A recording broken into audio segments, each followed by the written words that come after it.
la chaîne Mathématiques Sciences.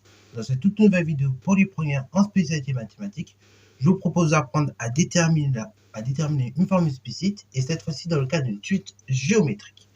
Alors, dans la toute dernière vidéo, donc, on avait expliqué un petit peu ce que c'était qu'une suite géométrique, on avait fait un grand cours général sur ce thème-là. Et donc là, je vous propose, dans ce premier exercice, tout simplement d'application du cours, pour que vous puissiez vous entraîner aux suites géométriques, à déterminer une formule explicite de suite, enfin dans le cas des suites géométriques. Donc là, exercice vraiment tout basique, hein. On vous dit que U est une suite définie par U0 égale 3 et de raison Q égale 2. Déterminez alors la formule explicite de la suite UN, puis calculer U3.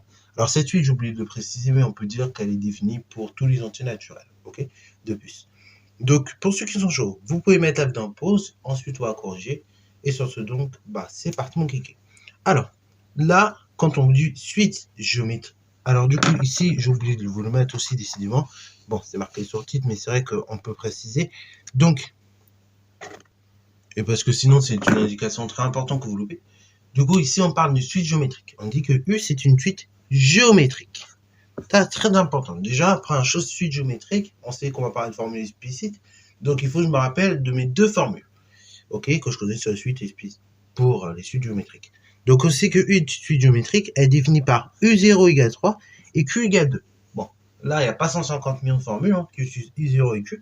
Donc déjà, je sais, normalement, si j'ai bien mémorisé, je sais tout de suite la formule que je dois sortir. Donc, puisqu'on me demande de déterminer la formule explicite et ensuite de calculer U3. Donc, formule que je dois sortir, il n'y en a pas 150 000 qui utilisent U0 et donc tout simplement la raison, c'est la suivante. Donc première étape consiste à sortir la formule. Donc pour tout n appartenant à grand N, à l'ensemble des entiers naturels, on sait que UN c'est U0 fois Q puissance n. Ça c'est la formule de base qu'il faut bien connaître et ressortir dans les exercices. C'est très important puisque du coup, c'est comme ça qu'on va pouvoir dérouler l'ensemble du raisonnement, qui n'est pas forcément très long, hein, mais qui est quand même important. Donc UN c'est U0 fois Q puissance n. Donc, ce qui veut dire UN, c'est le premier terme, U0, 3, fois Q la raison, donc 2 à la puissance n. Voilà, donc ça, c'est la formule explicite de la suite. On ne peut pas faire mieux, donc ici, faites bien gaffe, on reste comme ça, ok? Et là aussi, faites bien gaffe aussi, il y en a, ils s'amuseraient, il y en a aussi, pareil, ils ne connaissent pas les règles de priorité, ils vont dire, dans ce cas, je réduis ça en 3 fois 2, ça fait 6, exposant n. Pas du tout, faites gaffe, hein. 3 fois 2 exposant n, c'est pas la même chose que 3 fois 2 entre parenthèses de tout à la puissance n.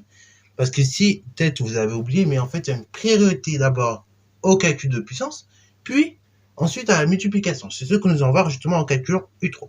Donc c'est parti mon kick. Deuxième étape, on calcule U3. U3, c'est donc tout simplement 3, c'est U0 fois Q puissance 3. Ce qui veut dire donc c'est U3, c'est donc tout simplement 3, fois tout simplement 2 puissance 3. U3 est donc égal à la chose suivante. Donc d'abord, j'effectue 2 puissance 3. Donc c'est 2 fois 2 fois 2, 2 fois 2, 4 fois 2, 8. Donc c'est ce calcul-là que j'effectue en priorité. Et ensuite, une fois que j'ai calculé 2 au cube, je vais le multiplier par 3. Et donc il se trouve que U au cube, je vais trouver 24. Alors là, faites bien gaffe. Faites bien gaffe parce qu'il y a une erreur que je trouve, qu'on peut trouver assez régulièrement. Certains vont dire, dans ce cas-là, 3 fois 2 puissance 3, c'est donc égal à 3 fois 2, 6, puissance 3. Attention, ici, 6 puissance 3, c'est 6 fois 6 fois 6. Et donc là, on tombe sur du 216, qui est largement différent de 24. Donc là, faites bien gaffe, hein. Ceci est lié fortement à une erreur de calcul, puisque vous croyez qu'ici, la multiplication est prioritaire sur les puissances. Parce que peut-être on vous a rabâché au collège que oui, multiplication prioritaire sur tout. Oui, certes. Mais vous l'avez dû voir peut-être en quatrième, mais vous l'avez peut-être oublié d'entendre, que quand on a une puissance et une multiplication, la puissance est prioritaire. En absence de parenthèse, bien évidemment. Ok? Donc là, quand j'écris comme ça, c'est absolument interdit de le faire comme ça. Quand j'écris 3 fois 2 puissance 3 et ce sans parenthèse, c'est d'abord 2 puissance 3 qu'on effectue. Et après, je multiplie par 3. Ok? Parce que du coup, c'est incorrect. Ok? Voilà. Donc sur ce, c'est la fin de cette vidéo. J'espère que ça t'a plu. Si c'est le cas, n'hésite pas à la liker, commenter et bon instant en mathématiques et en sciences.